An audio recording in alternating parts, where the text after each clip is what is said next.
Hola, bienvenidos y bienvenidas sean todos los aquí presentes en este webinar que estamos organizando desde el programa de formación continua en español de la Escuela de Teología y Ministerio del Boston College. Agradecemos a cada uno de los que se han inscrito a participar y a todas las personas que se conectan a través de Facebook Live en la dirección de Facebook de Formación Continua del Boston College. Este webinar se titula, igual que el libro escrito por nuestra invitada de hoy, María Cristina Hinojosa Sanz, y el título es No quiero ser sacerdote, mujeres al borde de la iglesia. Bienvenida, María Cristina. Vamos entonces a comenzar presentando a María Cristina Hinojosa Sanz, que es teóloga por la Facultad de Teología Protestante de Madrid, CEUT, experta en relaciones institucionales y protocolo de la UNED, diplomada en gestión cultural, museos y patrimonio, diplomada como dirigente social y habilidades directivas de la Fundación CAI-ASC.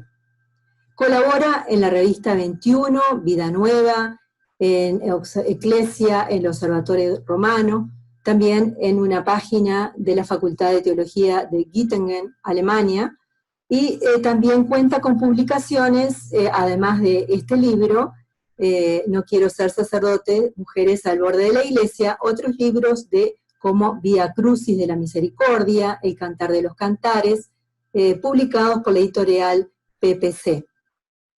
Entonces, luego de esta breve presentación, le damos la palabra a María Cristina con la pregunta que se encuentra en la tapa posterior del libro, y la pregunta es, ¿por qué este libro ahora? Y también, allí mismo menciona ella que desde la realidad de la escucha ha realizado este libro. Entonces, vamos a preguntarle a quién ha escuchado para hacer este libro. Bienvenida, María Cristina, y tienes la palabra para contarnos sobre tu libro. Gracias, Pilar, y gracias al programa de formación continua del Boston College, ¿no?, por la posibilidad y la oportunidad de poderos saludar a todos. A unos tengo que deciros buenas tardes y a otros tengo que decirnos buenos días, pero bueno, son las grandezas de la tecnología que nos permiten comunicarnos así. Bien, este libro yo creo que nace realmente porque era el momento de escribirlo. Estamos en un momento de inicio de un camino sinodal que ha abierto el Papa Francisco, y mi reflexión parte porque creo sinceramente que en este camino sinodal las mujeres tenemos que estar presentes. Es decir, no podemos ser una referencia, no podemos ser una cita. Tenemos que estar presentes y hablar con nuestra propia voz. Yo creo que eso es lo más importante, porque si no el camino sinodal será otra cosa, pero no el camino sinodal. También nace el libro de la necesidad de dejar muy claro que cuando una mujer estudia teología, por fuerza no tiene que ser sacerdote, no tiene que querer ser sacerdote.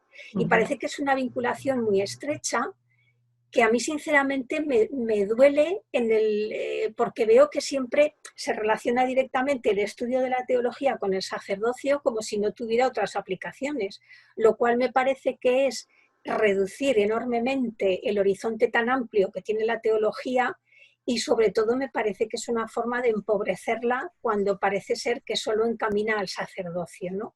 Entonces también quería dejar eso muy claro.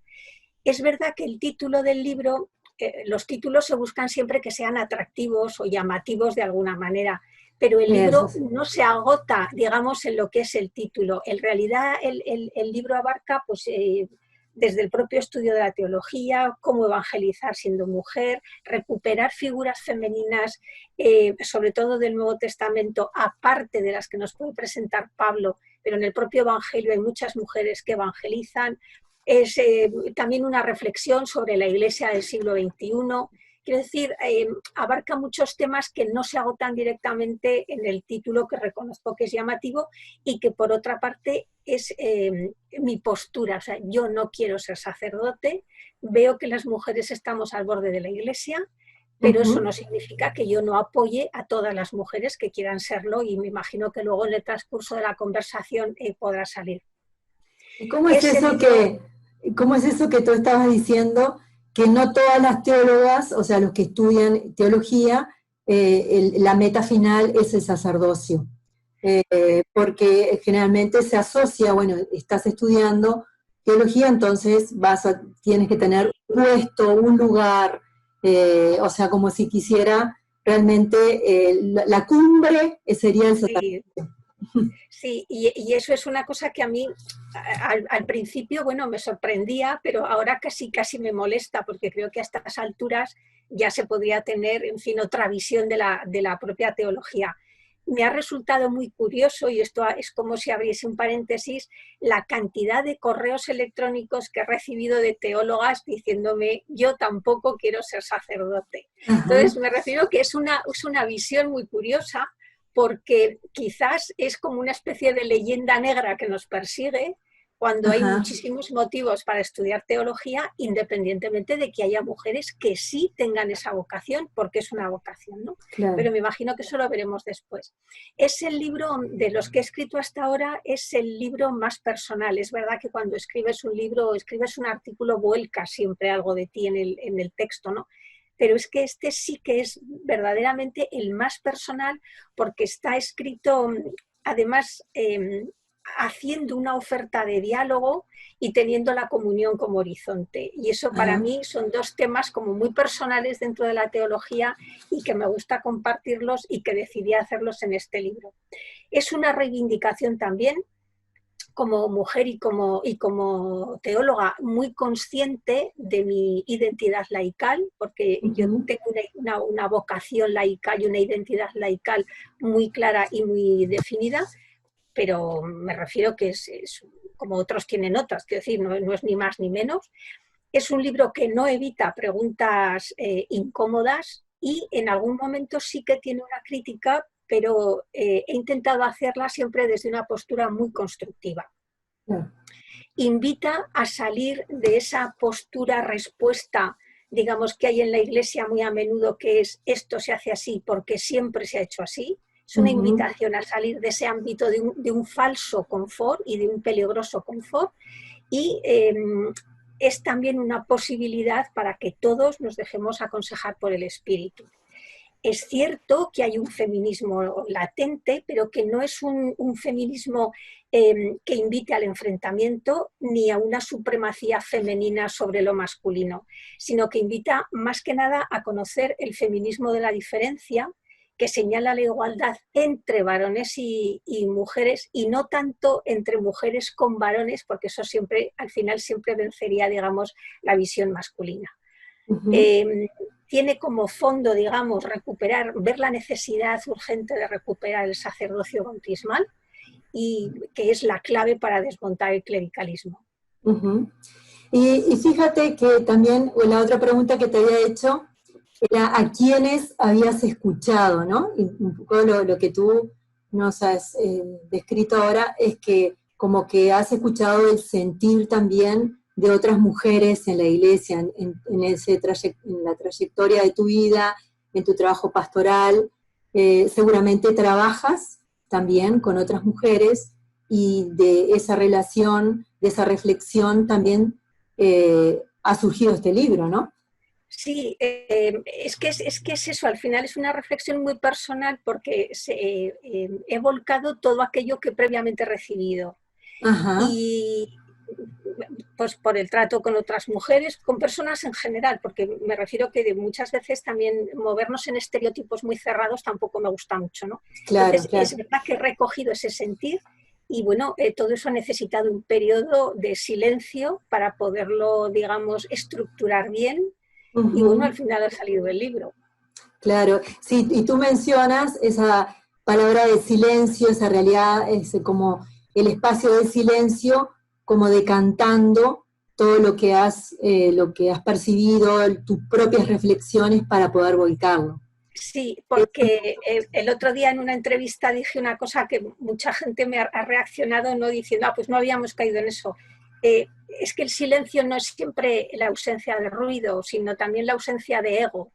Es decir, Ajá, aunque el libro sea muy personal, no es exclusivamente mi visión, sino claro. que yo ahí volco, ha sido como si dijéramos el efecto de una esponja que está seca y la Ujú. pones encima del agua y absorbe agua, ¿no? Entonces, digamos, yo he cogido todo el agua que he podido, me he Ujú. olvidado, no me he olvidado de mi forma de pensar ni de mi forma de sentir, pero no la he puesto como única ni primordial, y entonces he podido dar paso a todas esas voces que yo he escuchado en mi entorno.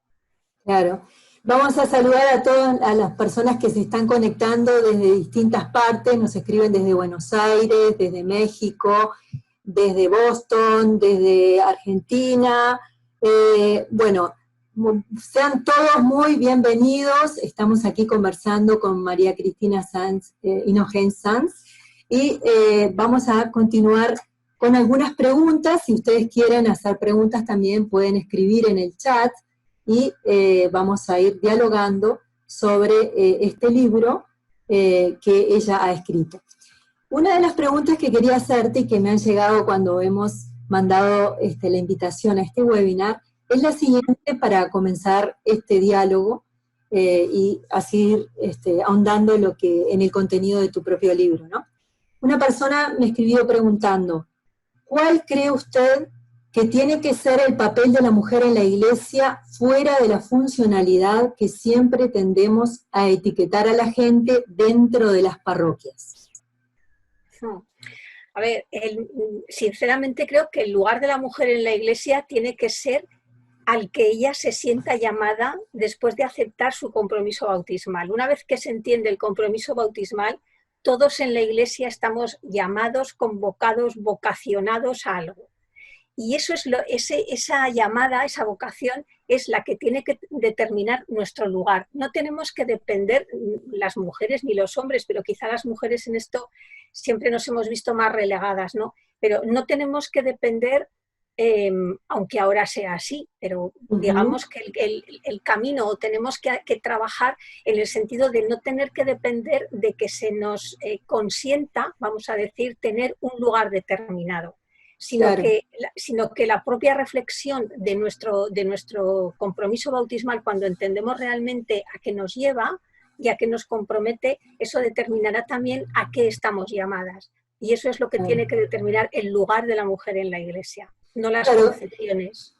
claro, quizás cuando la persona dice funcionalidad es porque ya, como lo que decías hace un ratito, ya las cosas dentro de la iglesia se hacen dentro de una determinada manera, hay funciones que ya están, entonces Sí. pensamos en la mujer, entonces pensamos, bueno, la que ayuda en la liturgia, la que es catequista, la que también ayuda en las tareas de abrir o cerrar la iglesia, lectora, o sea, No, es que lo que hay que romper un poco es esa proyección hacia ser monaguillas, me refiero, que hacia, es lo que más o menos tradicionalmente, por una parte se nos impide, pero por la otra parece ser que es lo único que se nos consiente, ¿no? Quiero decir, tenemos que ir mucho más allá, porque para eso el Espíritu sopla los dones, el Espíritu suscita carismas, el sacerdocio bautismal, que es realmente el quid de la cuestión en este momento, es lo que nos tiene que indicar el camino. Y sinceramente las mujeres, pues igual que los hombres, me refiero, ahí no tiene que haber ninguna diferencia, ¿no? Y ese claro, es el punto crucial en este momento, es recuperar el sacerdocio bautismal como centro neurálgico desde el que partir, y a partir de ahí cada una sabrá el lugar, pero además que es una cuestión, si se me apura, incluso práctica, me refiero, porque en esta vida todos valemos para algo, pero no todos valemos para todo. Entonces, claro. una persona se le puede indicar un lugar y ser una persona, vamos a explicarnos un poco en términos coloquiales, desaprovechada porque tiene otras capacidades. Y en Claro, cambio, claro, y eso en la iglesia muchas veces no se tiene en cuenta. Y el aporte de las mujeres en la iglesia es fundamental, y parece ser que a nadie le importa que la comunidad se pierda todo eso que las mujeres podemos dar. claro. Bueno, voy a seguir saludando a todas las personas que se están conectando, nos siguen escribiendo desde distintas partes, desde Chile, desde Puerto Rico, desde Marruecos, de distintas partes de Estados Unidos, Costa Rica, Honduras, Colombia, bueno, muchísimos lugares, así que estamos aquí todos compartiendo este espacio y vamos a continuar con otra de las preguntas que también me han llegado para decirle a María Cristina. La segunda pregunta es, ¿cree usted que la Iglesia está preparada para dar este rol de importancia a la mujer más allá de cargos y responsabilidades y que la mujer pueda sentir dentro de la Iglesia ese sentido de corresponsabilidad en la evangelización? A ver, si por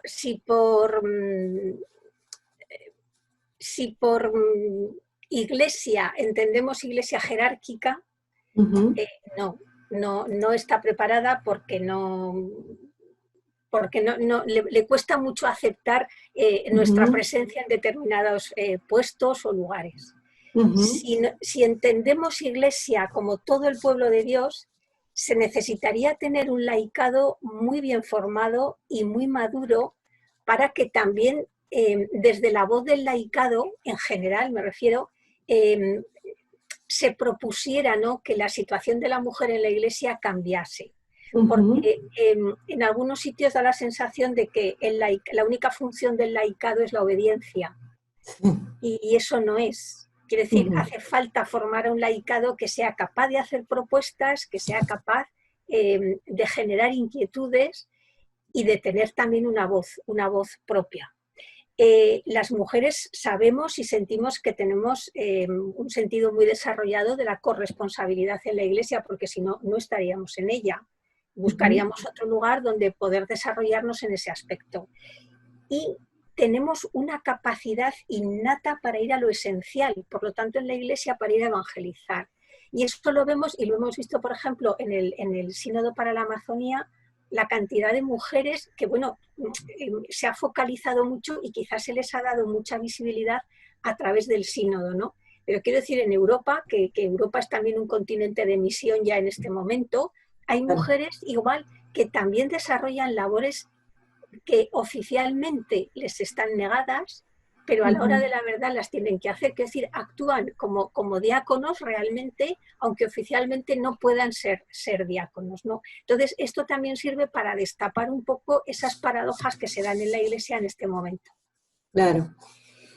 Bueno, hablaste de un tema que después podemos retomarlo, que es qué se entiende por ser laicos adultos en la fe, porque fíjate que ahí está como esa realidad de que por un lado las personas quieren, o sea, dentro de los bautizados que formamos la iglesia, queremos ser protagonistas, pero también hay una jerarquía, o sea, el laicado de alguna manera tiene que responder a la jerarquía. Entonces, ¿cómo se da esa relación entre ser adultos en la fe y no permanecer siendo niños? O sea, porque por todos los documentos que nos ofrece la iglesia se habla mucho del ser adulto, de que los laicos son la mayoría de la iglesia, de que el laico tiene que estar formado. A la hora de que el laico se empieza a ser protagonista, muchas veces no puede serlo porque no se le permiten determinadas cosas. Entonces ahí yo creo que ese punto lo vamos a, si quieres lo trabajamos un poquito más adelante, para entender quizás el concepto de iglesia como sinodalidad, que quizás es esa manera. Es que es ese el quid de la cuestión en realidad. Cuando hablamos, es que Francisco ha abierto un proceso para iniciar un camino sinodal, se habla mucho de la sinodalidad, pero es que realmente la sinodalidad va a requerir que todos hagamos un esfuerzo por encontrarnos, ¿no? Los que están arriba que bajen un poquito, los que estamos abajo tendremos que subir otro poquito y habrá un punto medio, ¿no? Porque en la sinodalidad o nos encontramos, nos escuchamos y caminamos a la vez, o no se puede, o sea, eso será otra cosa, será otro invento, será una teoría, será un proyecto, pero nunca será una realidad.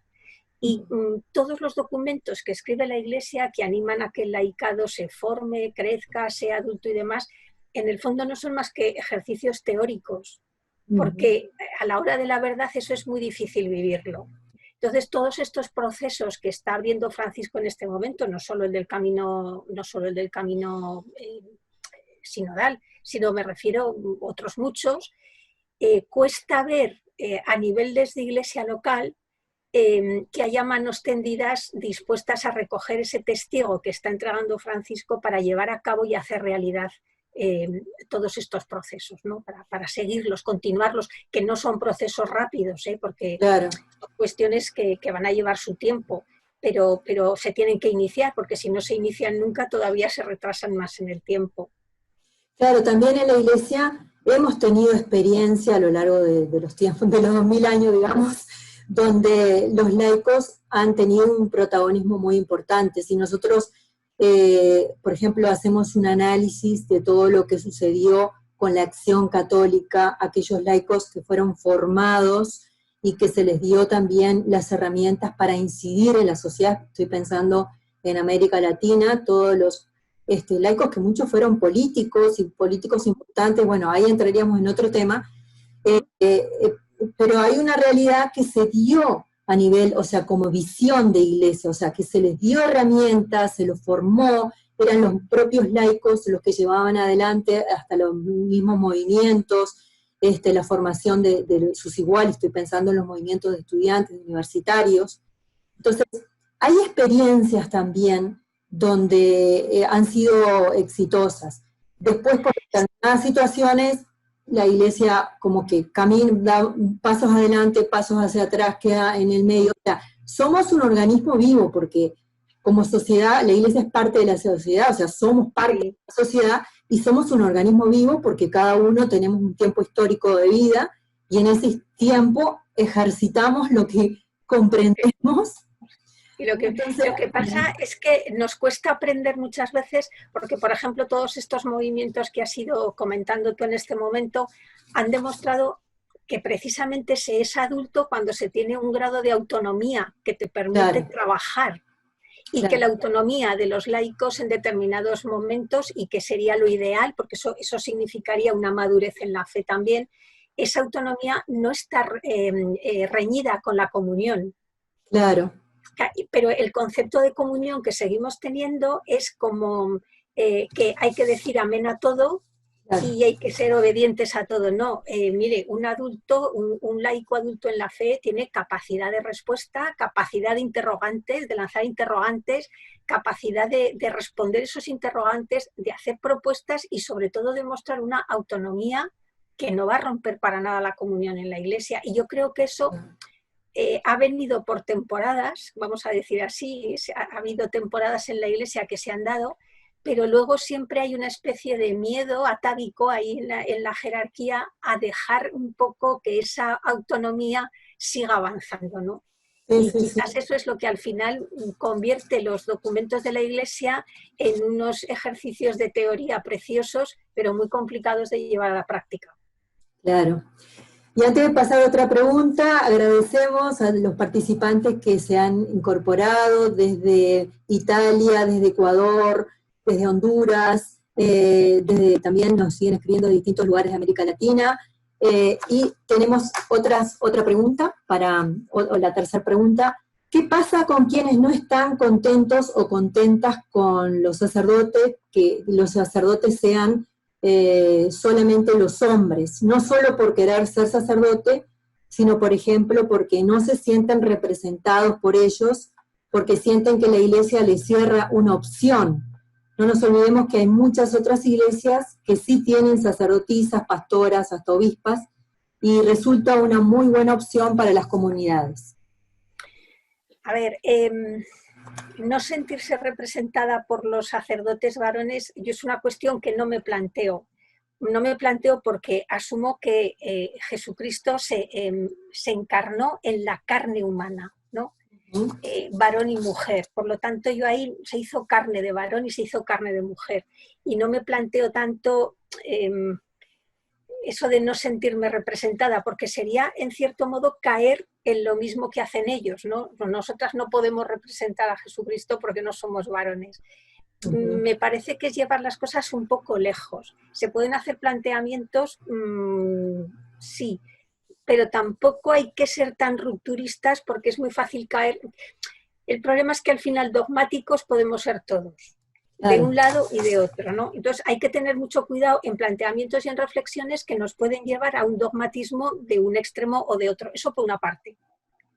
Que los sacerdotes sean solo varones a estas alturas de la vida me parece que es una pobreza tremenda de y para la Iglesia, porque creo que es que la empobrece sobre todo no porque sean ellos, sino porque no estamos nosotras, quiero decir, porque nuestra voz no es tan audible como la de ellos en ese momento y por lo tanto se priva a la Iglesia del aporte que las mujeres podrían hacer dentro del campo del sacerdocio, que se puede hacer desde otros campos, pero en concreto dentro del campo del sacerdocio. ¿Que se cierran opciones en la Iglesia? Sí, se cierran opciones a las mujeres que quieren ser sacerdotes, pero también se cierra a la Iglesia la opción de enriquecerse con esas aportaciones. Por lo tanto, al final quien pierde definitivamente siempre es la comunidad y siempre es la Iglesia. Y en otras confesiones sí es cierto que hay mujeres que son pastoras, obispas, sacerdotes, aunque yo mantengo que en este momento el lenguaje es importante y no hablaría tanto de diaconisas o de sacerdotisas, porque creo que los cargos era diácono, eras diácono de la Iglesia, ¿no? Y creo que eso es más importante en este momento que feminizar el término. Y luego, sacerdotisa no deja de tener una connotación muy directa con las religiones paganas. Y si ya es complicado hablar del sacerdocio femenino, si a eso le añades que fuéramos sacerdotisas, yo creo que eso ya sería rizar el rizo hasta un extremo. Entonces, lo que hay que hacer es facilitar siempre el encuentro y facilitar siempre el diálogo. En estas confesiones que tienen pastoras, que tienen sacerdotes, que tienen obispos, que tienen diáconos ya, nosotros estamos viendo el proceso final, pero ese proceso ha llevado siglos, porque no podemos olvidar, por ejemplo, que con todo lo que prometió Lutero, a los 40 años de la Reforma las mujeres habían desaparecido de la escena pública de la Iglesia reformada, ¿no? Entonces costó 4 siglos prácticamente recuperar otra vez su presencia, porque no podemos olvidar que la primera pastora luterana fue ordenada en 1945 en Hong Kong, no en Europa. Y en Europa tardaron todavía 10 años más. Entonces, claro, nosotros vemos el proceso final de un camino larguísimo que ha llevado siglos, del cual podemos aprender. Quiero decir, nos tiene que servir también a nosotros como una referencia, porque después de todo no dejamos de creer en el mismo Dios. Por lo tanto, pueden ser un referente. Creo que, pero siempre, mi postura siempre, y lo digo muy convencida por muchos años de experiencia, tiene que ser siempre ofrecer el diálogo y evitar el confrontamiento muy directo. Porque el confrontamiento reafirma en posturas que la jerarquía puede tener sobre nosotras. Que eso no significa tragar, quiero decir, ni decir amén a todo, sino ser un poco cautas a la hora de hablar, de expresar, de exponer, de invitar, tener un poco de mano izquierda, ¿no? Podríamos decir así. Claro. Otra de las preguntas que nos están llegando, bueno, nos están llegando muchas preguntas, voy a tomar como lo general que muchas personas nos están haciendo. Por ejemplo, ¿es necesario ordenar mujeres para que exista verdadera igualdad en la Iglesia? Bueno, sobre este tema que estamos hablando, o sea, si solamente al ser ordenadas las mujeres, entonces ya ahí podemos decir que somos todos iguales. O dicen, ¿no crees que es más importante otros cambios de acceso a la autoridad y no solo al ministerio?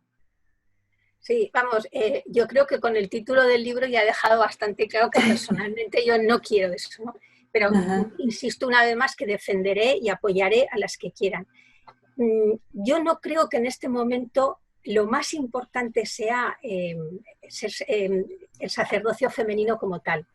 Es un aspecto muy visible, eso es cierto. O sea, la visibilidad que eso daría, pues ahora no la tenemos.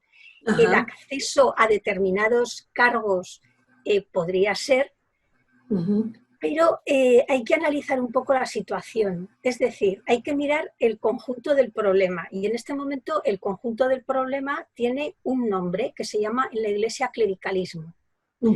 entrar las mujeres en este momento a nivel de ordenación sacerdotal supondría que el clericalismo, por mucho que lo intentáramos evitar, nos iba a fagocitar, se nos iba a comer, porque el ambiente es así.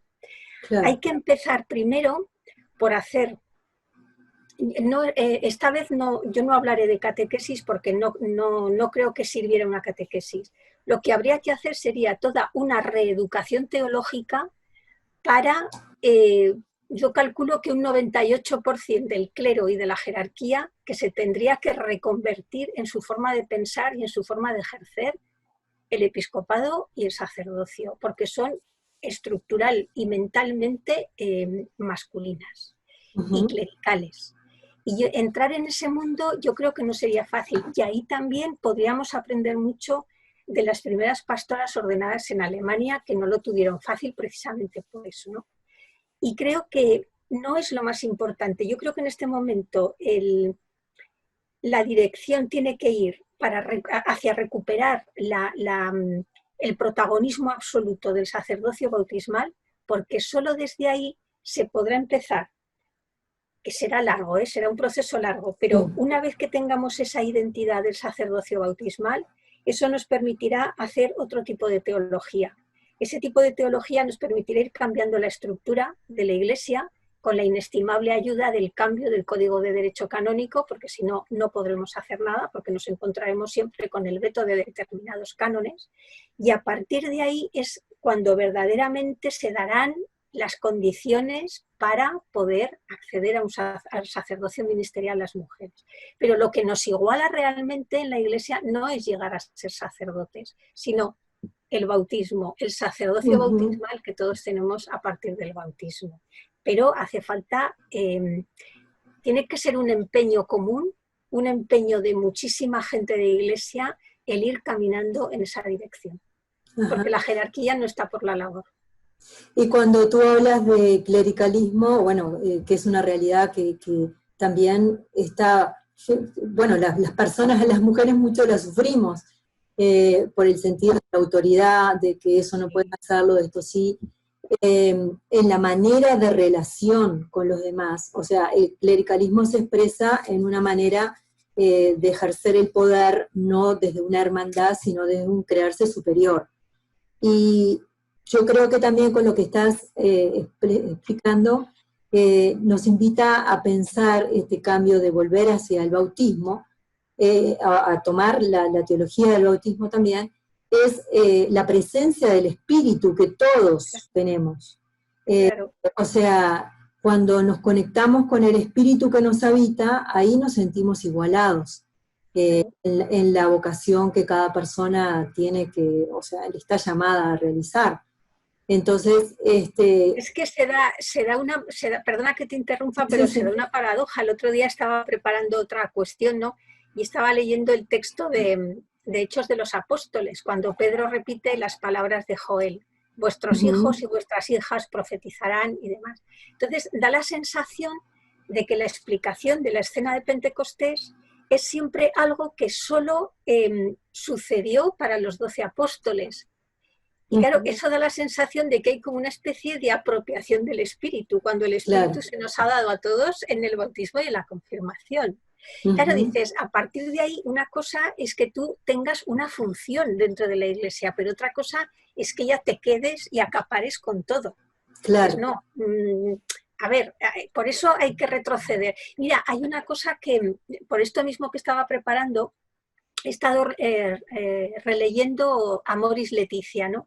Entonces, es un documento que he leído varias veces y cada vez que lo leo me convenzo más de que esa especie como de revuelta o susto, o llamémoslo como queramos, que sucedió cuando se publicó Amoris Laetitia, tiene realmente muy poco que ver con la famosa nota a pie de página sobre los divorciados vueltos a casar, que si comulgaban, que si no comulgaban. En realidad, el susto que causa Amoris Laetitia es que si somos conscientes al leerlo, nos obliga a hacer una revisión desde donde estamos hacia atrás y nos lleva precisamente al bautismo. Y claro, a partir de ahí hay que reestructurar todo lo que hemos hecho, porque en algún punto del camino se ha producido un cortocircuito, pero no encontramos dónde. Claro. Y entonces hay que ir, y yo creo que esta especie, pues eso sí, de susto que provocó a Moris Leticia, se debe a que realmente obliga a hacer una revisión hacia atrás, ¿no? Hacia atrás y acabas donde, pues, donde empieza realmente todo, que es en el bautismo. Claro. Bueno, nos están llegando muchísimas preguntas, muchas personas también siguen conectándose desde Venezuela, desde Perú, desde Colombia, bueno, muchos lugares de América Latina también. Y hay una pregunta que está relacionada con lo que estamos hablando y que creo que ya la has contestado, porque varias personas preguntan sobre lo mismo. Por ejemplo, ¿qué dimensiones novedosas o renovadoras aportaría ese ejercicio femenino del sacerdocio? Creo que ya lo has respondido cuando decías que si una mujer se ordena sacerdote dentro de ese esquema, digamos, clerical, ¿cuál sería la novedad? Ahí estaría la pregunta. Es que por mucha ilusión, por mucho empeño y por mucha decisión que tuvieran las mujeres, es que sería imposible, o vivían dentro de una burbuja de cristal protegidas, o sería muy difícil que pudieran sustraerse de ese ambiente clerical, ¿no? Porque es que además es que lo invade todo, quiero decir, porque al final, si te das cuenta, incluso hay un laicado que fomenta también ese clericalismo cuando ellos mismos también son clericales. Claro, al final es algo como, es como un ambiente muy contagioso. Entonces, entrar ahí sin ninguna protección y sobre todo porque hay un aspecto del clericalismo que nos suele pasar muy desapercibido, pero que también, aparte de que fomenta el abuso de poder y todos sus derivados, es que fomenta muchísimo el corporativismo. Claro. Y claro, a partir de ahí, es decir, tú puedes encontrarte una persona, a un sacerdote que en privado te diga una cosa, pero sabes que eso no lo va a manifestar en público. Con lo cual, ¿qué opciones hay ahí para poder cambiar? Claro. Entonces sería muy difícil que el aporte que pudieran hacer las mujeres al sacerdocio se viera en una iglesia tan clerical. Bueno, y de hecho también es la experiencia que se observa en otras denominaciones religiosas donde hay obispas, donde hay sacerdotas, mujeres sacerdotes también, que se observa que se sigue la misma estructura, o sea, la realidad de poder, de relaciones entre los fieles, de sometimiento, o sea, que hay experiencias también que nuestras otras iglesias hermanas también nos muestran, no son tan buenas, ¿no? Hay otra pregunta que también varias personas me preguntan sobre la figura de María, dice, ¿qué piensa de la figura de María cuando se utiliza para negar el ministerio ordenado a las mujeres? ¿No es acaso María modelo de todos y de todas los discípulos de Jesús? Y otra persona que está relacionada también con María dice, ¿cuál es la opinión sobre el modelo teológico que relaciona a María y las mujeres y Jesús con los hombres para negar por ella la ordenación de las mujeres? Ahí estaría más los documentos y la postura de Juan Pablo II y de von Balthasar. Buena pregunta, buena pregunta. Bueno, o sea, en relaciones, el modelo de María, o sea, la imagen de María, la relación de la iglesia mariana, o la iglesia mariana antes que Petrina, y bueno, entonces se le da un lugar, una postura, desde ahí una teología también, desde la mariología, que hace que María tenga un lugar en la iglesia y la realidad sacerdotal tenga otro lugar, o sea, la iglesia mariana y la iglesia petrina, o sea, en realidad es como que hay dos modelos de iglesia y que la que más... Y no nos olvidemos de la Paulina. La Paulina. Que al final tenemos ahí una serie de modelos de iglesia, ¿no? O sea, que esos modelos sirven para fundamentar lo que se quiere decir, si mujeres o no mujeres al sacerdocio, en definitiva. A ver, es que claro, la realidad, a ver, presentar a María como modelo exclusivo de discipulado femenino, me parece que, con el debido respeto, me parece muy tonto, ¿no? Como presentar a Cristo como modelo solo para los varones, no, quiero decir, discípulos somos todos. Claro. Y hay que tener una cuestión presente yo suelo decir que como he estudiado en la facultad protestante y también estudié en el campo católico, lo que más me llamó la atención fue precisamente el estudio tan diferente que tenemos de la Biblia, ¿no?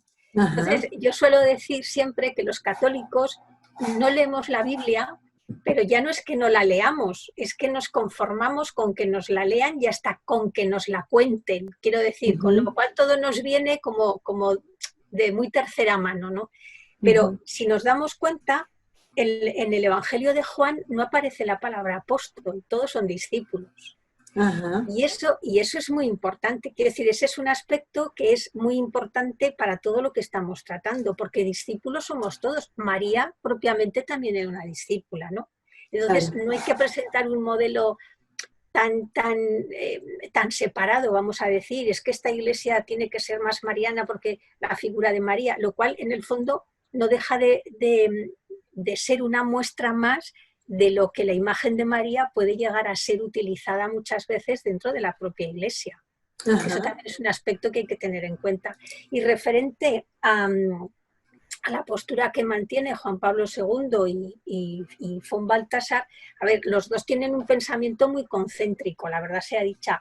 Y es verdad que los dos tienen una experiencia personal, porque no podemos olvidar que los papas son papas, pero han tenido una experiencia personal de vida, y los teólogos y cualquier persona en este mundo, ¿no? Entonces, yo creo que en los dos se dan unas circunstancias muy peculiares en las que quizás en Juan Pablo II, por la ausencia de la figura materna, tiende a idealizar mucho la figura de las mujeres en general, y eso se ve en Mulieris Dignitatem.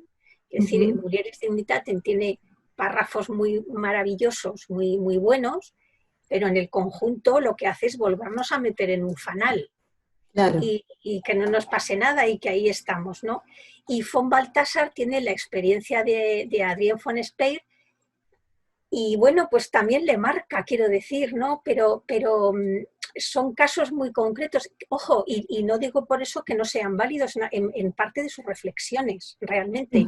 Pero hay que meter todo, digamos, hay que hacer un conjunto de todas estas reflexiones y entonces ir viendo qué se puede canalizar en este momento, sobre todo del camino sinodal. Sobre todo del camino sinodal. Sí, sí, sí. Porque no podemos olvidar además que María estaba presente en Pentecostés, pero realmente María había recibido el Espíritu mucho antes que todos ellos. Claro. Con lo cual, quiero decir, es que son detalles que muchas veces tendemos a leer, como no leemos la Biblia, como no leemos los Evangelios, muchas veces extrapolamos textos sueltos y no vemos las relaciones que tienen unos con otros. Claro. Bueno, nos siguen escribiendo desde Escocia también, hay personas que se están conectando, los saludamos, todos sean bienvenidos y bienvenidas. También hay otras personas que nos piden que les hables un poquito sobre la presencia de las mujeres a lo largo de la historia de la Iglesia, algunas, porque también en el libro, vamos a volver al libro, hay una parte... Es que realmente no hemos salido del libro, ¿eh?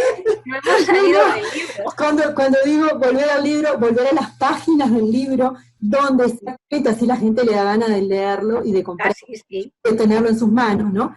Hay páginas de tu libro que tú le dedicas a escribir sobre mujeres que abrieron espacios importantes en la Iglesia. Entonces, bueno, si quieres comentarnos algo de de cómo han abierto también las mujeres dentro de la Iglesia espacios importantes. Estoy pensando en Teresa y otras Teresa, doctora de la Iglesia, y otras mujeres también que tú mencionas en tu libro. Sí, a ver, el caso de Teresa de Jesús es paradigmático, ¿no? Ahora que estamos además en el 50enario de su declaración como doctora de la Iglesia, fue una mujer muy rompedora en la época, por supuesto. No reclamó el sacerdocio como tal, ni en sus textos se ve un atisbo de que pensase eso, porque era algo que verdaderamente en aquel momento ninguna mujer se podía plantear. El caso, por ejemplo, de Teresa de Lisieux sí que es un caso muy concreto, porque además se dan tres carmelitas, además realmente, en un contexto, en un espacio de tiempo muy limitado, que es el final del siglo XIX y el principio del siglo XX. Está ella, está Isabel de la Trinidad y Teresa de los Andes, Pero vamos, el caso más llamativo, digamos, quizás sea el de Teresa de Lisieux porque es la más conocida, ¿no? Claro. Entonces, en ese momento de final del siglo XIX, ella en un convento donde las cartas no podían salir sin pasar una censura previa, bien fuera de la priora o bien fuera de la encargada para ese asunto, si han llegado hasta nosotros es porque esas cartas llegaron a su destino. Y Claro. y ella habla de muchas vocaciones, porque es cierto que Teresa de Lisieux habla de muchísimas vocaciones, pero también es verdad que la que entra a defender, a exponer, a sentir cómo la vive ella es la vocación sacerdotal. Y entonces es cierto que llama la atención porque no es una mujer que si se conoce su vida destaque, digamos, de alguna manera, al revés, es como muy calladita, como solo decidió que la presentan muy ñoña, ¿no? Casi como muy apagadita. Sí. Pero en cambio es una mujer que tiene una fuerza brutal y se manifiesta en esas cartas donde expresa su deseo de ser sacerdote. Y estamos hablando de finales del siglo XIX. Entonces, a ver, que las mujeres reclamen el sacerdocio no es una moda. Claro. No es algo que sea ahora fruto del Vaticano II o fruto de, yo qué sé, del feminismo de la vida civil que se ha colado en la Iglesia. Yo creo que es algo que realmente ha estado presente a lo largo de la Iglesia, aunque de una manera más solapada, entre otras muchas cosas, porque no podemos olvidarnos que todo el problema de la sacerdotalización y de la sacralización de las figuras sacerdotales llega a partir de finales del siglo I. Pero durante todo ese previo, digamos, al final del siglo I, no había problema en cuanto a los ministerios, que fueran ejercidos por varones o por mujeres, ¿no? Entonces, hay mujeres en la Iglesia que han plasmado de alguna manera por escrito esa vocación, hay mujeres que han vivido esa vocación, quizás a lo mejor al sacerdocio no tanto, más al diaconado, pero lo han vivido, como fueron las beguinas en la Edad Media, por ejemplo. Y hay mujeres que, bueno, pues ahí está, una Mary Ward, pues ahí estuvo con su fuerza para evangelizar, con su idea para evangelizar. Las fundadoras, la catarata de fundadoras del siglo XIX, que estuvieron siempre al pie del cañón y antes de que, en cuanto se veía el problema, ya estaban ellas con su carisma para solucionarlo, que a lo mejor la Iglesia jerárquica no pensó en llamarlas, pero se las encontró resolviendo el problema, ¿no? Por eso decía antes que quizá una característica de las mujeres es que no paramos a crear una estructura, sino que creamos la estructura a la vez que estamos resolviendo el problema. Y así entonces, son maneras muy diferentes. Y la Iglesia así ha funcionado. Ha surgido primero la experiencia y luego se le ha puesto nombre a lo que se experimenta, a lo que, desde el espíritu. La cuestión es cuando se ha puesto nombre desde una organización con un modelo de autoridad y donde solamente se pueda participar, como pongan en el capítulo, las niñas 6 y los niños 7. O sea, que para las niñas tenemos 6 sacramentos y para los niños 7, ¿no? O sea, cuando se organiza esa estructura de esa manera, eso, o sea, es como no nos ayuda a crecer ni a caminar juntos, sí. No, y es una anécdota que yo cuento en el libro, pero que es cierto, ¿no? Y que me sorprendió en la niña, porque yo qué sé, la niña tendría 8 o 9 años, pero me sorprendió de alguna manera gratamente porque dije, bueno, o se desenvuelve en un ambiente normalmente donde se hablan de estos asuntos y ella ha percibido algo, pero luego en realidad me quedó un sabor un poco así agridulce, ¿no? Por decir, bueno, realmente es que es eso, ¿no? Presentamos una realidad cuando vivimos otra. Y claro, hay eso, luego a lo mejor eso, claro, cuando los niños van creciendo, a lo mejor esta niña excepcionalmente, ¿no? Quiero decir, pudo decir eso pues por la razón que fuera, desde luego por algo que ella intuía o sabía o hilaba en su cabeza. Pero claro, luego esos niños y esas niñas van creciendo y son muy conscientes de las incoherencias. Claro. Y hoy la gente joven no está tanto por la labor de aguantar tantas incoherencias cuando le vienen además impuestas. Y eso hay que tenerlo en cuenta. Y además fíjate que en ese ejemplo es muy gráfico porque muestra lo que recibimos como naturalmente. Claro. Ya recibimos una iglesia en este momento histórico, los que estamos hoy vivos y presentes y siendo el rostro visible de nuestra iglesia hoy, recibimos una iglesia con una estructura, con una manera de pensar y el espíritu es el que nos ayuda a romper esquemas o a seguir avanzando. O sea, cuando Claro. hay situaciones que que nos da un sabor como que estamos estancados, que no está tanta esa coherencia entre lo que estamos llamados a vivir y lo que estamos o lo que está escrito o lo que nos norma nuestra vida, o sea, porque todos necesitamos normas. Y si sí, claro. la iglesia como institución decimos, bueno, vamos a dejar, se termina la iglesia, mañana fundamos otra iglesia, o sea, porque naturalmente necesitamos organizarnos, necesitamos vivir vinculados. Claro, necesitamos relación. Porque somos seres en relación y porque claro. somos seres religiosos por naturaleza. Claro, claro. Entonces, no en vano somos imagen de Dios. Y la Trinidad real, y la Trinidad es Trinidad en relación. La Trinidad no es una cosa estática, no es algo estático. Bueno, lo de cosa lo digo un poco así, no es algo estático, no es un Dios en relación. Y eso mismo se tiene que plasmar en la imagen y la semejanza que somos nosotros. Y ahí está el esfuerzo de este momento actual, de ese camino que estamos realizando como camino sinodal.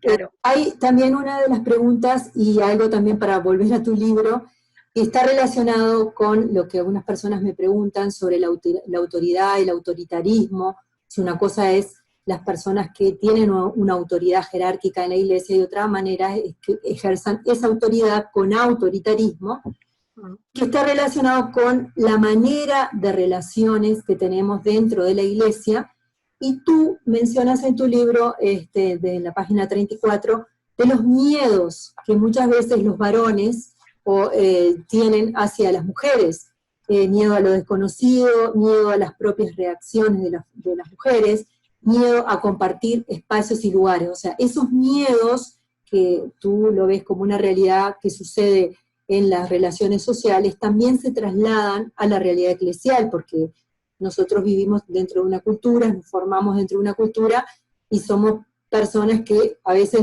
esa misma cultura la llevamos adentro de nuestras relaciones intraeclesiales. Entonces, ¿cómo serían esos miedos que está relacionado a ese llamado a vivir, a construir una iglesia más sinodal, una iglesia más por Dios, y que quizás en la base hay este tipo de relaciones que nos impiden caminar? A ver, sí, el miedo a la mujer realmente es algo que el hombre en general siempre ha tenido, ¿no?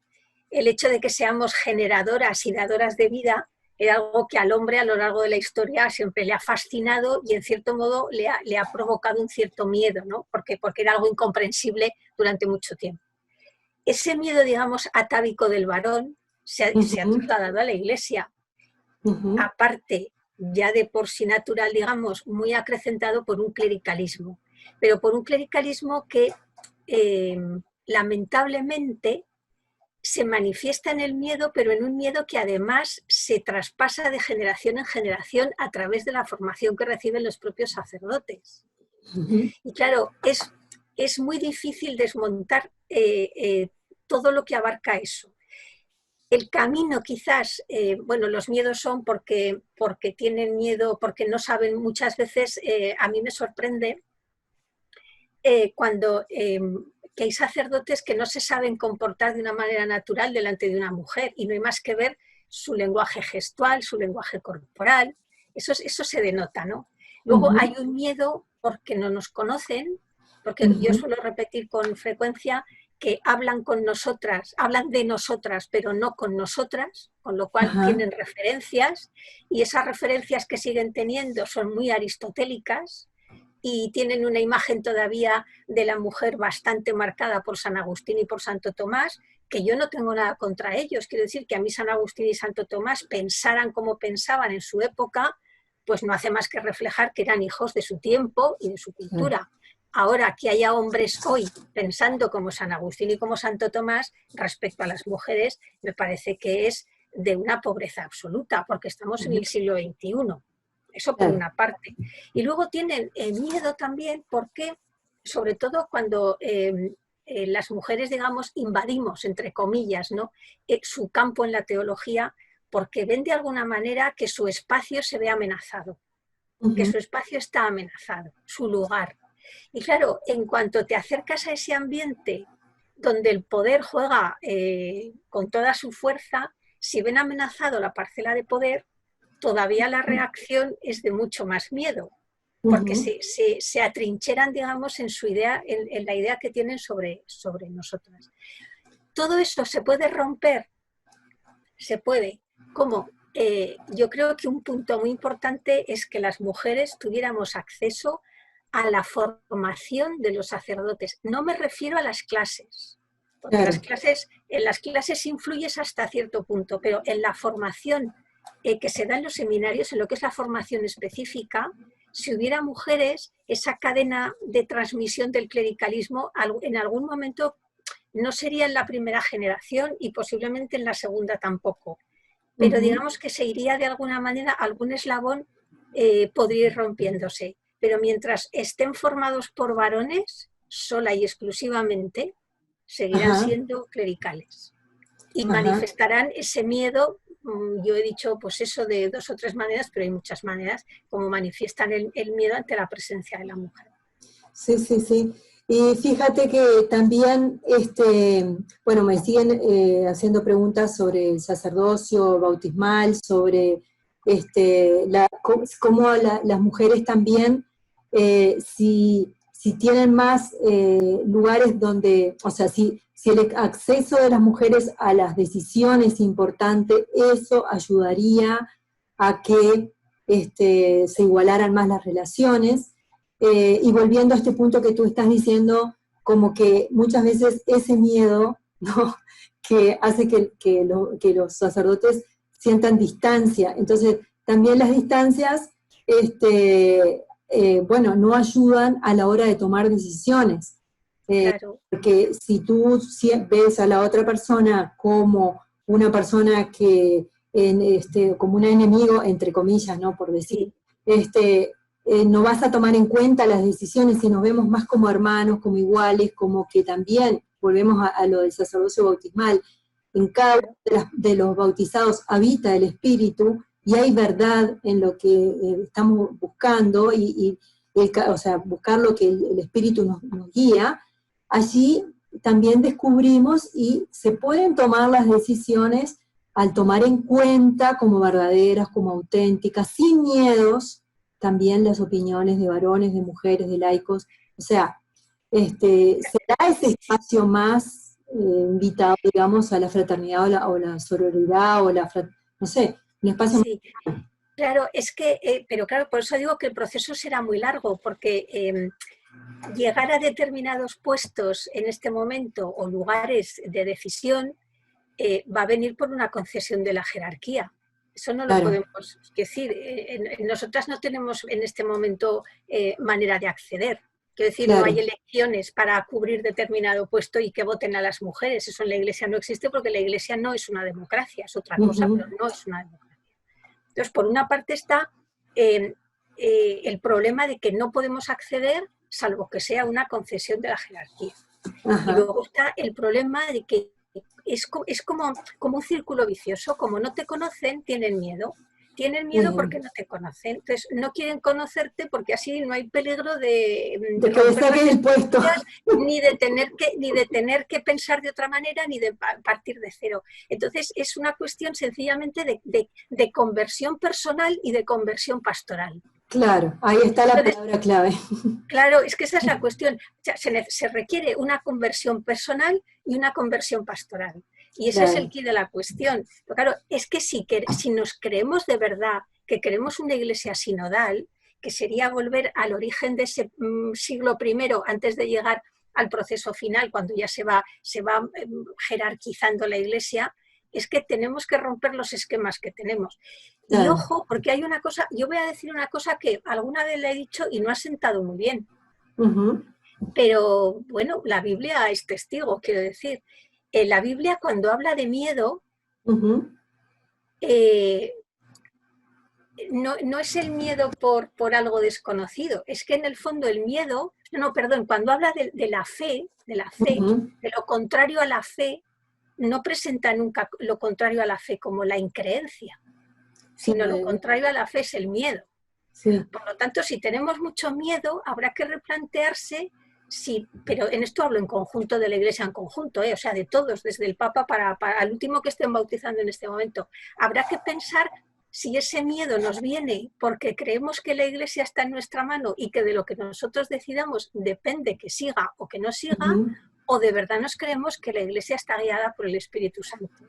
Claro. A ver, yo sé que esto no suele sentar muy bien cuando lo comento, pero también creo que es necesario en la Iglesia comentar las cosas con naturalidad y sobre todo sin un deseo de molestar o de hacer una crítica ácida. Claro. Es presentar el hecho, ¿no? Entonces hay que tener un poco en cuenta todo esto y ir sumando si de verdad nos creemos que en la Iglesia está al frente el Espíritu Santo. Claro, hay también otra de las personas nos hablaba y nos decía que en este proceso también de formación todos somos responsables o responsables en la formación primero de la persona que se bautiza. Cuando nosotros somos padrinos, madrinas, padres, nos hacemos responsables de la formación. Entonces, también en esa manera de formar sin miedos, en confianza, estamos también formando estilo de relaciones entre nosotros, de igualdad, de respeto por la autoridad, por el anciano. O sea, hay también una realidad natural y humana que también lleva a establecer relaciones con autoridad sin autoritarismo. O sea, porque el papá nunca se va a poner a la altura de un niño, de su hijo o de la mamá. O sea, va a ser madre y va a ser padre. O sea, cada uno dentro de sus funciones, con sus características, o sea, como lo podemos ver en el modelo de una familia. Y si lo llevamos a ese modelo de la familia, a la Iglesia, como un modelo de familia, que el Papa muchas veces habla de que tenemos que tener ese amor de familia, como hermanos, de que la gente se sienta como en esa tienda de campaña, sostenidos, acogidos. Bueno, en esa formación de estos futuros sacerdotes o de los sacerdotes que hoy están, todos somos responsables porque en nuestras relaciones tenemos que revisarnos si esa es la realidad de la conversión pastoral, ¿no? Y volviendo a esta realidad del miedo, pero que lo comenzaste diciendo al principio, que muchas veces cuando se dice, bueno, estudié teología, pero no quiero ser sacerdote.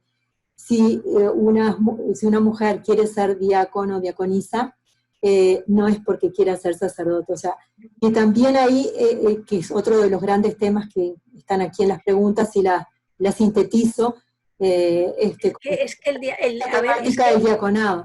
Claro, es que, a ver, el diaconado se recibe en orden al ministerio, pero claro, en la estructura que tenemos en la Iglesia siempre se ve que el diaconado se recibe en orden al presbiterado, o sea, como el paso previo. No, es un ministerio en sí mismo y existió durante 1000 años en la Iglesia y cumplió su función y cumplió su papel, y había diáconos varones y diáconos que eran mujeres. Entonces, claro, cuando ves todo eso y dices, y de repente ahora, entonces, claro, se da la paradoja, que es lo que decía antes, de que salió a la luz en el Sínodo de la Amazonía, que hay muchas mujeres ejerciendo la función de diácono cuando oficialmente les está negada. Es decir, son unas sin papeles en la Iglesia ejerciendo un trabajo, una función y un oficio que les es oficialmente o legalmente, vamos a decir, negado. Eso es una paradoja, pero se da.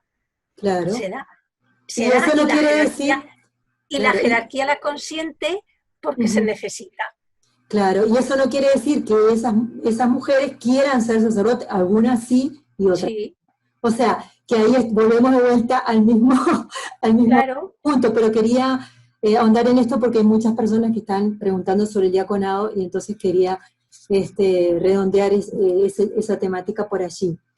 Otro de los puntos que también tú dices en la página 137, muchas veces en este proceso, en este camino de la Iglesia, tú como teóloga, te sientes muchas veces cansada.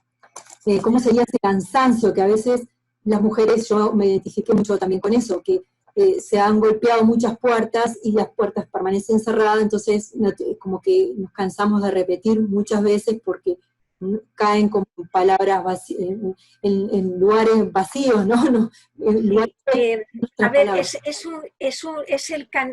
yo me refiero a dos tipos de cansancio, ¿no? Uno el que dices tú y otro el de estar permanentemente explicando que porque estudias teología no quieres ser sacerdote, que tu aporte a la teología no es terminar siendo sacerdote, que estudias teología sin la meta del sacerdocio.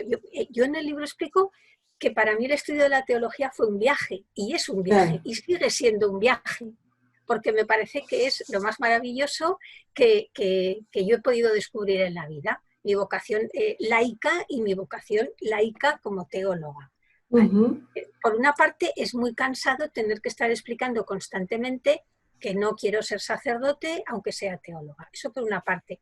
Luego también es verdad que las teólogas nos apoyamos mucho entre nosotras, pero luego digamos que el proceso de cada una es individual, lo tienes que vivir tú, ¿no? Entonces claro. Es muy fácil, muchas veces, yo algunas veces suelo decir que me siento caminando en círculos, ¿no? Porque cuando creo que he conseguido algo, vuelvo al punto de partida y otra claro. vez hay que iniciar el proceso, ¿no? Pero eso en realidad es cansado, ¿no? Porque te cansa el estar una vez y otra vez haciendo lo mismo. Pero, por ejemplo, que yo que sé, que recibas un WhatsApp o un mensaje privado por las redes sociales de alguien que está empezando a estudiar teología, que es una mujer, y que te digáis que me gusta mucho y qué me puedes decir, y digo, bueno, pues por lo menos caminaremos en círculos, pero ya hemos ensanchado el círculo un poquito más, ya estamos abarcando más espacio, ¿no? Claro. Es decir, eso te anima, ¿no? Y eso te proyecta todavía hacia un futuro con esperanza. Este encuentro, por ejemplo, pues nos tiene que servir a todos también un poco de ver que efectivamente que es algo con lo que nos apoyamos todos y que estamos en ese mismo camino, ¿no? Entonces, bueno, pues algo vamos avanzando. Claro. Que sería estupendo que no que tuviésemos más apoyo en el sentido de ay, qué bien seguir por ahí, no, sino un apoyo comprometido por parte de la jerarquía y del clero. Pues sí.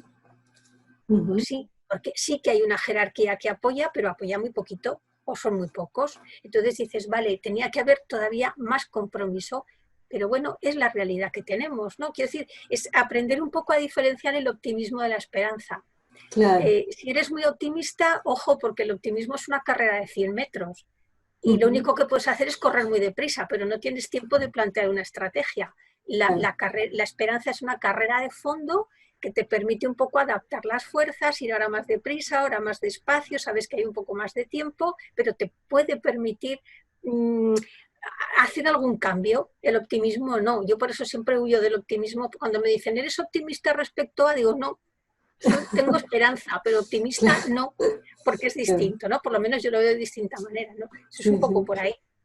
Fíjate que hemos hablado de muchas maneras y lo has explicado muy bien, toda la realidad del sacerdocio y todo eso. Y el otro título del libro es Mujeres al borde de la iglesia. Entonces, acá ya nos quedan unos pocos minutos finales. Vamos a ahondar un poquito en lo que tú dices en la página 53 del libro, que estar al borde de la iglesia en sí no es ni malo ni bueno, porque en definitiva, malo o bueno, un sitio lo hacemos nosotras mismas con nuestra actitud, y siendo conscientes de lo que realmente es importante, lo que estamos viviendo y todo eso. Entonces, ahonda un poquito eso de qué significa estar al borde. O sea, ¿qué significa? Quizá lo que yo pongo en la página 53 habría que unirlo al inicio del libro, ¿no? Lo que yo escribo como una especie de introducción, que hago todo un juego de palabras entre lo que supone el orillo de una tela, que vendría a ser el borde de la iglesia, ¿no?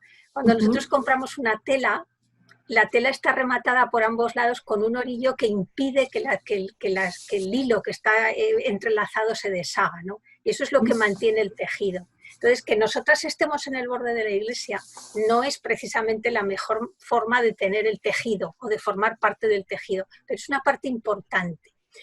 Y estar ahí no significa estar orilladas, estar con un pie dentro y con otro fuera, yo lo comparo con el sitio en el que estaba Jesús. Jesús no estaba nunca en el centro.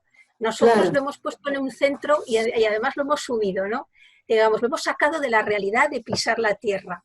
Y yo creo que Jesús estaba también en el borde, iba siempre al borde de las cuestiones civiles, de las cuestiones religiosas, iba siempre caminando en ese filo que, digamos, rompía los moldes. Bueno, pues ahí nos toca estar a nosotras, que es un espacio ventilado, un espacio que te permite tener una buena visión de lo que hay en el resto del tejido eclesial, vamos a decir así, y que en cierto modo te permite mantenerlo, porque no podemos olvidar que las mujeres somos, yo pensaba que éramos un poco más en este momento del 50%, y el otro día me sorprendí muchísimo porque resulta que somos el 80% de la Iglesia en este momento.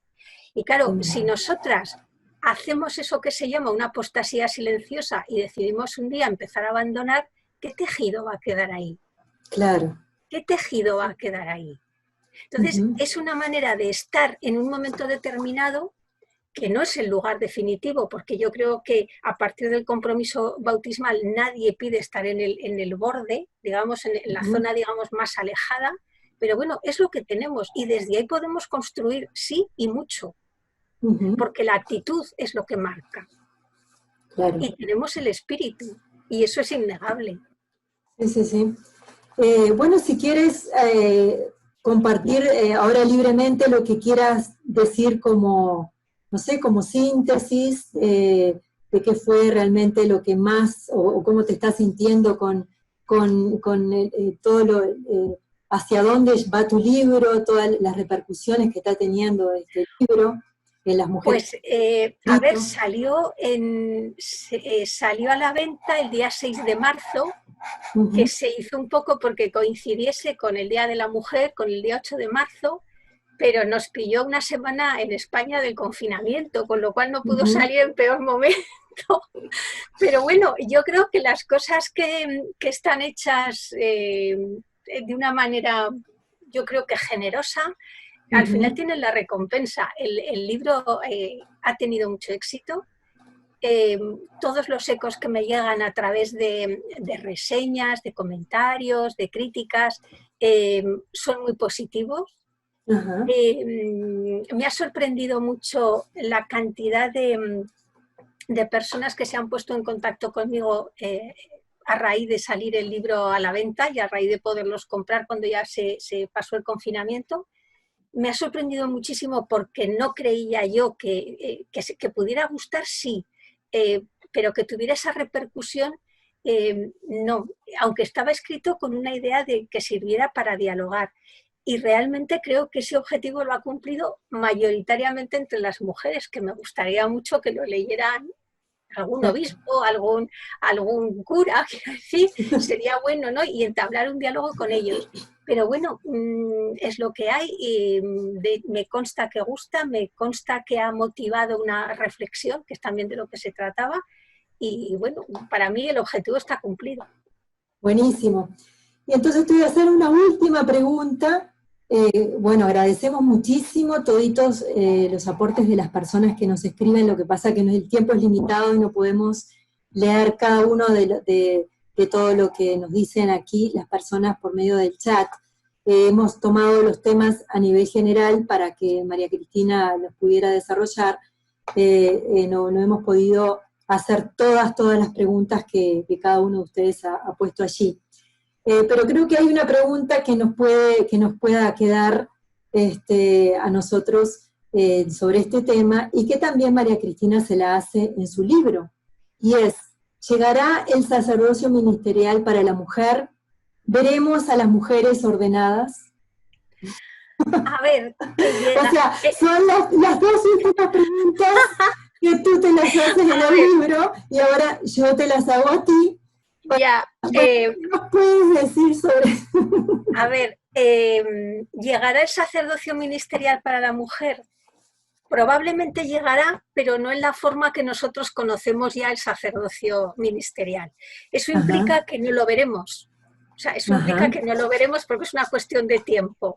Y el tiempo en la Iglesia es muy lento, muy lento. Entonces, hacernos a la idea de que no tenemos que ser optimistas en el sentido de que no lo vamos a ver, pero sí vivir en la esperanza de que ese día llegará, y que además llegará con un modelo de sacerdocio completamente renovado, mucho más eclesial y mucho menos eclesiástico, que es lo que realmente tiene que ir, y que yo creo que será ya el momento en el que estemos andando por el camino sinodal. O sea que optimismo 0, esperanza 1000.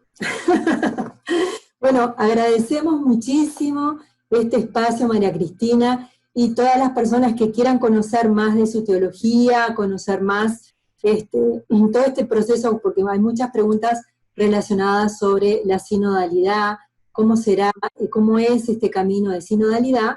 Los estamos invitando a que se inscriban en nuestro curso gratuito, que ya lo estamos promocionando y que están abiertas las inscripciones, el curso gratuito online llamado Sínodos y Sinodalidad de Christus Vivit a Querida Amazonia, que comienza el 26 de octubre hasta el 27 de noviembre, y una de nuestras profesoras es justamente María Cristina. Entonces ella también nos va a estar hablando en 3 videos sobre toda esta realidad del sacerdocio en la vida en la iglesia, el diaconado también femenino.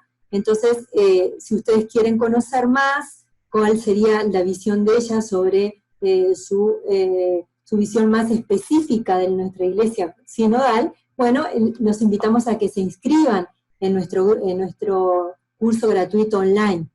En este curso vamos a contar con 23 profesores, expertos y peritos, participantes del sínodos, y profesores de distintas partes de España, de Italia, de Francia, de Colombia, de Venezuela, de Perú, de Argentina, de México, Chile y Uruguay. Entonces es una experiencia muy enriquecedora, especialmente para todos aquellos que queremos seguir construyendo esta iglesia con el espíritu que nos invita a vivir nuestro Papa Francisco, una iglesia en este camino sinodal, y que nos invita a una conversión ecológica, una conversión pastoral, a una conversión ministerial, que también son parte de los temas que trataremos en este curso gratuito online. Entonces, están todos cordialmente invitados a unirse a nuestro curso, y también todas aquellas personas que no han podido hoy ingresar. Hemos tenido 1.500 personas inscritas en este webinar, y todos aquellos que no han podido ingresar presencialmente, después vamos a reproducir este video, esta grabación, para que puedan compartir y puedan también ver todo lo que aquí hemos compartido en este día de hoy. Entonces, María Cristina, unas últimas palabras, y ya vamos cerrando este webinar, agradeciendo a cada uno de ustedes que nos acompañan desde distintas partes del mundo. Sí, yo agradecer a la escuela de formación permanente del Boston College, a ti en concreto, que hemos estado unos días cerrando, abriendo, concretando y demás, y con la diferencia horaria pues tenía su puntito de alegría eso de por la mañana mirar a ver si había un WhatsApp o un correo de María Pilar. Y yo lo miraba todas las mañanas, porque ha sido intensa la preparación, ha coincidido también con la preparación del curso, y la verdad es que es una experiencia para mí muy gratificante el poder contactar con personas del mundo entero y poder compartir un sentir que yo percibo que es común a muchas personas que tenemos inquietud en la iglesia y que tenemos un espíritu yo creo que bastante eclesial. Por lo tanto, gracias a todos los que os habéis conectado, gracias a los que lo veréis grabado dentro de unos días o cuando podáis, y muchas gracias al Boston College y muchas gracias a ti, María Pilar. Muchas gracias, María Cristina, y voy a terminar con la última frase de tu libro, así también se despiertan más ganas de leerlo a todos nuestros participantes, y que son estas palabras que tú dices: creemos que nuestro futuro estará hecho por el amor y la esperanza, no por la violencia y el cálculo. El espíritu de vida que nos ha reunido en el espacio, o solo la coincidencia, hará de nuestro encuentro una epifanía de certidumbres que no podamos conocer en el aislamiento. Bueno, muchísimas gracias y nos veremos en el curso. Buenas tardes, buenas noches o a todas las personas que se han conectado de distintas partes, en distintos usos horarios, que tengan un excelente día o una excelente noche. Muchas gracias. Nos vemos pronto.